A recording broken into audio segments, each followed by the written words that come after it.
మొదటి సంవత్సరంలోనే 60,000 ప్రభుత్వ ఉద్యోగ నియామకాలు చేపట్టి ఒకవేళ లెక్క తప్పంటారని ఎల్బీ స్టేడియంలో ఎక్కడైతే మేము బాధ్యత చేపట్టినామో ప్రతి నిరుద్యోగ యువకుని వాళ్ళ తల్లిదండ్రులతో అక్కడికి పిలిపించి వాళ్ళకు నియామక పత్రాలు అందించి తలలు లెక్కబెట్టి 60,000 మంది నిరుద్యోగ యువకులకు ఈ దేశంలో ఒక్క సంవత్సరంలో ఉద్యోగాలు ఇచ్చిన ప్రభుత్వం ప్రజా ప్రభుత్వం, మన ప్రభుత్వం. నేను ధైర్యంగా చెబుతున్నా, మీరు ఇప్పటి వరకు ఇచ్చిన ఉద్యోగాలు కేవలం 5,000 ఉద్యోగాలు మాత్రమే. ఓన్లీ 5,000 ఇచ్చారండి. 5,089 ఉద్యోగాలు డిఎస్సికి యాడ్ చేశారు.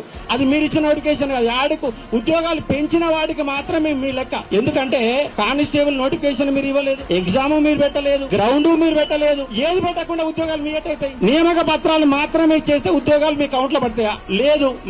మీ ఉద్యోగాలు మీరు చెప్తున్నారు. మరి ఎన్నికల మేనిఫెస్టోలో టీఆర్ఎస్ పార్టీ ఇచ్చిన ఉద్యోగాలే మేము ఇస్తున్నాం అని చెప్పారా? మీరేమన్నా చెప్పలే కదా. వాళ్ళు ఇస్తున్న ఉద్యోగాలు మీకు కల్పిస్తామని ఎక్కడ చెప్పలే. వాళ్ళు ఇచ్చిన ఉద్యోగాలు మీ అకౌంట్ లో వేసుకున్నారు. ఎందుకంటే ఎస్ఐ కానిస్టేబుల్ నోటిఫికేషన్ ఇచ్చింది గత గవర్నమెంటే, ఎగ్జామ్ పెట్టింది గత గవర్నమెంటే, గ్రౌండ్ పెట్టింది గత గవర్నమెంటే, పత్రాలు మాత్రమే ఇచ్చిండు రేవంత్ రెడ్డి గారు. రెండో అంశం, గురుకులాలు 9,000 ఉద్యోగాలు ఇచ్చారు. 9,000 ఉద్యోగాల సంబంధించి ఎగ్జామ్ పెట్టింది గత గవర్నమెంటే, నోటిఫికేషన్ ఇచ్చింది గత గవర్నమెంటే, రిజల్ట్ ఇచ్చింది గత గవర్నమెంటే, కేవలం పత్రాలు ఇచ్చారు.